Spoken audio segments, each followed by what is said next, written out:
Okay, well, you guys got the message on Drew, I think. Did everybody get it? Any questions on that? That was pretty clear, wasn't it? Any guess? No guesses. Yeah, no guesses.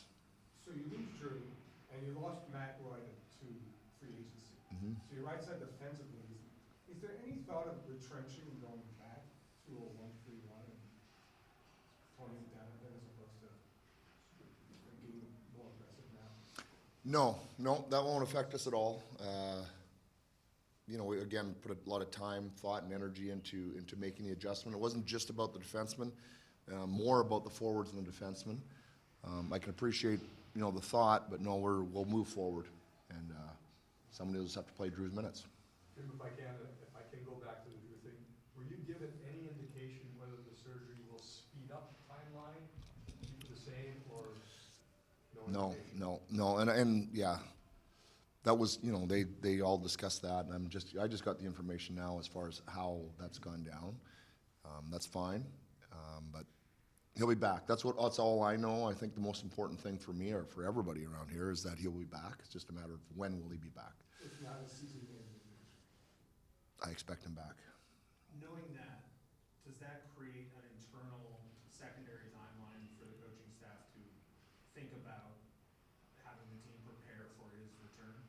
No, we're thinking about having the team just prepared for really Buffalo, I guess, would be the first one, and then I don't even know who comes next. I think Boston's next. So no, we don't think that far ahead. Maybe we should, but we don't. We live day to day.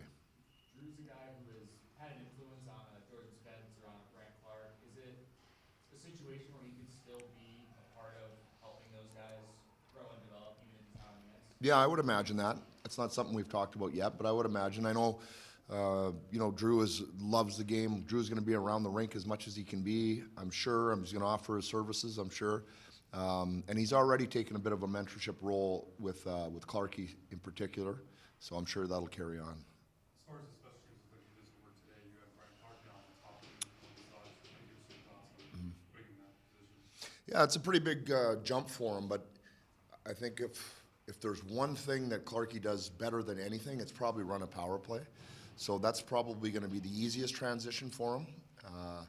You saw it out there today. He's got great poise at the top, and he'll continue to improve his threats as far as his shots, his looks. We encourage him to shoot, but that'll be pretty natural for him. That's just like getting out of bed in the morning for him as far as power play, running the top. Clark told us he's ready for 18 minutes a night. Who said that? Clark said he's ready for 18. Are you ready to give it to him?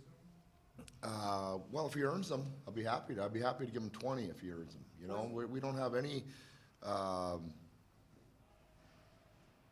No, we're not going to We're going to who our best players are. We're going to play them. We've tried to do that from the start, and it doesn't matter young or old. We've got a lot of young players with potential who think they can take a step. Clarkie being one of them. If they take the step and continue to go, they're going to get to go. His offensive tools are there. What does he need to work on defensively to get to that level? Well, this is what I would tell you. I would just maybe focusing a little bit more on defense, and that was probably the message that he left for the summer with. He has done exactly that since he's been back. He's done a very good job. So he's the growth I've seen in him in that short, the time he left till the time he's back, and I didn't have him at the end. He played well for the Reign in the playoffs. So, but talking to Marco, that when he left us, maybe is probably the better way to say it. Till now, it's impressive. He's dialed in, and he's playing both sides.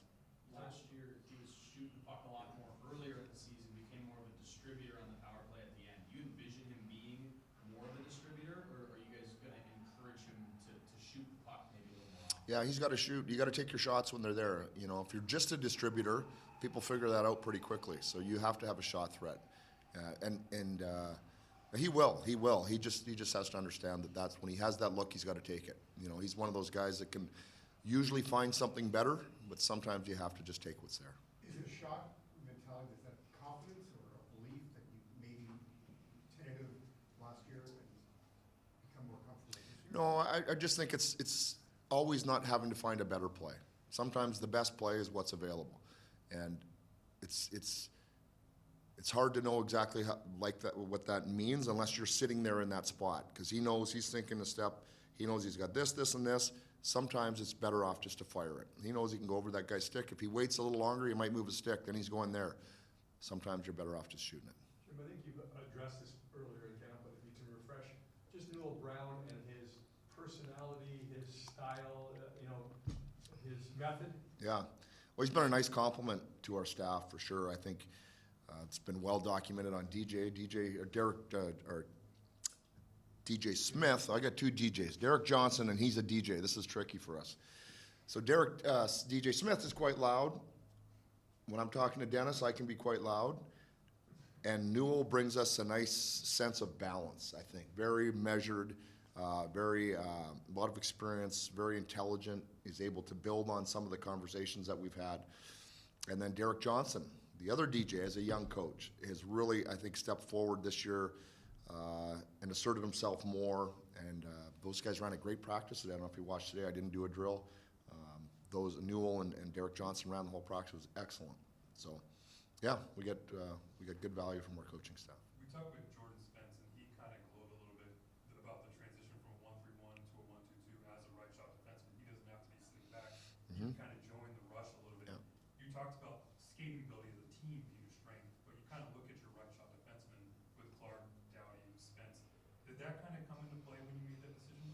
Yeah, it'll be easier for them to get up ice, for sure. Not that we're just going to race up ice, but if we can kill some plays earlier, there'll be more opportunity for not only the forwards, but yeah, the weak side D, I guess in particular, to get up the ice. So that would include him for sure. Tomorrow's game is in Ontario. It's a city and a fan base that's supported so many of these guys as they've developed. How important is it to bring NHL hockey to that place that's meant so much to the organization? Well, it's great, and I can tell you, I was there.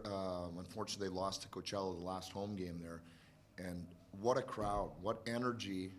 It was awesome. The building was alive, and so yeah, to get back there, clearly they got Reigns fans there, they got Kings fans there. It's great for us to get back in there and play, and they did just a great job. I just thought it was electric in that building.